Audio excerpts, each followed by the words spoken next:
Hi అండి, నమస్తే. Welcome to Silkies Foods. నేను మీ సౌజన్య. ఈరోజు మన రెసిపీ వచ్చేసి క్రిస్పీగా లోపల ఎంతో సాఫ్ట్గా ఉండి భలే రుచిగా ఉండే అలసంద వడలు సూపర్ టేస్టీగా ఎలా చేసుకోవాలో చూపించబోతున్నాను. వీటిని ఉదయం పూట టిఫిన్గా అయినా లేదా సాయంత్రం టీ టైంలో స్నాక్స్గా అయినా తినొచ్చు. చాలా బాగుంటాయి. చేసుకోవటం కూడా చాలా సింపుల్ అండి. ఇవి రుచులైనా కాదండి, మన ఆరోగ్యానికి కూడా చాలా మంచిది. నేను చెప్పే పద్ధతిలో ఒక్కసారి ట్రై చేసి చూడండి. మంచి రుచిని మీరు కూడా ఎంజాయ్ చేస్తారు. వీడియోకి ఒక లైక్ చేయండి. ఇంకా లేట్ చేయకుండా తయారీ విధానం చూసేయండి. దానికోసం ముందుగా ఒక గిన్నె తీసుకొని అందులోకి 1 కప్పుడు అలసందలండి. వీటినే బొబ్బర్లు అని కూడా అంటారు. వీటిల్లో 2 రకాలు ఉంటాయండి. ఇంకొక రకం తెల్లగా కొంచెం సైజు పెద్దగా ఉంటాయి. ఇందులోనే పిండి బైండింగ్ అనేది మనకి కరెక్ట్గా రావడం కోసం 3 స్పూన్ల వరకు మినపగుళ్ళను తీసుకుంటున్నానండి.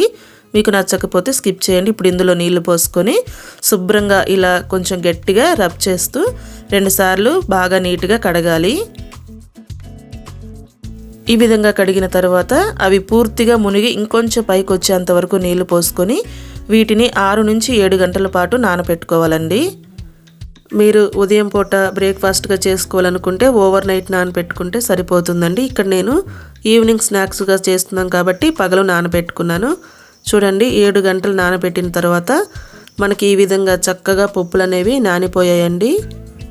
మీరు 7 గంటల కంటే ఎక్కువ నానబెట్టుకున్నట్లయితే పప్పులన్నీ పులిసిపోయి వడ అనేది మనకు అంత రుచిగా ఉండదండి, పుల్లగా వస్తుంది.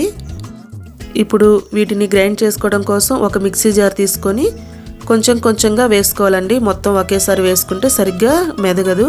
ఇందులోనే రుచికి సరిపడా రాళ్ళు ఉప్పు వేసుకొని మరీ మెత్తగా కాకుండా కొంచెం కోర్సుగా మనం మధ్యలో ఆపుకుంటూ నీళ్ళేమీ పోయకుండా గ్రైండ్ చేసుకోవాలి.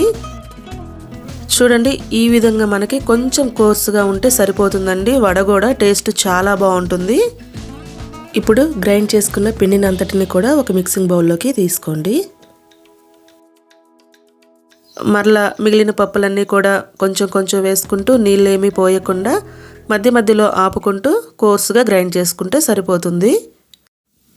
చూడండి, ఈ విధంగా గ్రైండ్ చేసుకుంటే సరిపోతుందండి. నేను సెకండ్ టైం ఉప్పు అనేది వేయలేదు, ఫస్ట్ టైం వేసింది మనకి సరిపోతుందండి.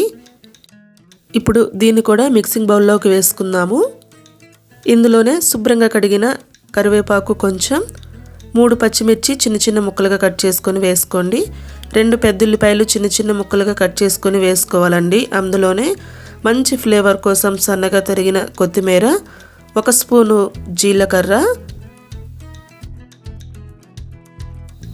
చిటికెడు పసుపు, కొంచెం ఎండుకారం కూడా వేస్తున్నానండి. అందులోనే ఫ్రెష్గా దంచుకున్న అల్లం పేస్ట్ అండి. అల్లం పేస్ట్ ఫ్లేవర్ అనేది చాలా బాగుంటుంది, వడ రుచి భలే వస్తుంది.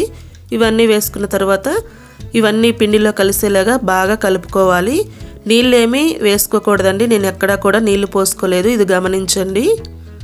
మీరు పిండి గట్టిగా ఉందని నీళ్లు పోసారంటే పిండి బాగా లూజ్ అయిపోతుంది, వడ అనేది పర్ఫెక్ట్గా రాదండి. చూడండి, ఈ విధంగా ఉంటే సరిపోతుందండి. ఇప్పుడు వీటిని చిన్న బాల్స్గా తీసుకొని ఆయిల్ కవర్ కానీ లేదా బటర్ పేపర్ కానీ తీసుకొని దానికి కొంచెం ఆయిల్ అప్లై చేసుకొని ఇలా వడలాగా కొంచెం మందంగా ఒత్తుకోండి. దానిపైనే ఇలా జస్ట్ గార్నిష్ కోసం పైన నానబెట్టిన అలసందల్ని ఇలా వేసుకొని కొంచెం నొక్కి పెట్టారంటే అవి విడిపోకుండా ఉంటాయండి. చూడండి, ఇక్కడైతే నాకు ఆయిల్ బాగా వేడిగా ఉంది. ఇప్పుడు స్టవ్ని మీడియం ఫ్లేమ్లో పెట్టుకొని మనం చేసుకున్న వడల్ని నెమ్మదిగా నూనెలో వేసుకోవాలి. వడలు వేసేటప్పుడు స్టవ్ని మీడియం ఫ్లేమ్లోనే ఉంచి నెమ్మదిగా ఒక సైడ్ నుంచి నూనెలో వదులుకోండి, లేదంటే నూనె పైకి చింది చెయ్యి కాలే ప్రమాదం ఉంటుంది. అంతేకాదండి, వడల్ని మీరు నూనెలో వేయగానే గరిటెతో కలపకుండా ఒకవైపు కొంచెం కలర్ వచ్చిన తర్వాత రెండో వైపు తిప్పుకుంటూ మీడియం ఫ్లేమ్లో మాత్రమే మీరు వీటిని కాల్చుకోవాలండి. అప్పుడే మీకు పైన క్రిస్పీగా లోపల పూర్తిగా ఉడికిపోయి మంచి టేస్ట్తో వస్తాయి. చూడండి, ఈ కలర్ వస్తే సరిపోతుంది. ఇప్పుడు వీటిని పక్కకు తీసుకుందాము. ఇప్పుడు మిగిలిన వాటిని కూడా నెమ్మదిగా ఈ విధంగానే నూనెలో వేసుకోండి. చూడండి, ఈ విధంగా వస్తే సరిపోతుందండి. చాలా ఈజీగా మంచి టేస్ట్తో అలసంద వడ మనకు రెడీ అయిపోయింది. పైన క్రిస్పీగా పైన పప్పులుగా తగులుతూ లోపల సాఫ్ట్గా భలే రుచిగా ఉంటాయండి. ఇది నెల్లూరు ఎర్ర చట్నీతో తిని చూడండి, భలే కాంబినేషన్ అండి. ఇది చాలా బాగుంటుంది. మరి మీరు కూడా ట్రై చేసి ఎలా వచ్చిందనేది కామెంట్ చేయండి, లైక్ చేయండి, షేర్ చేయండి, ఛానల్ని సబ్స్క్రైబ్ చేసుకోండి.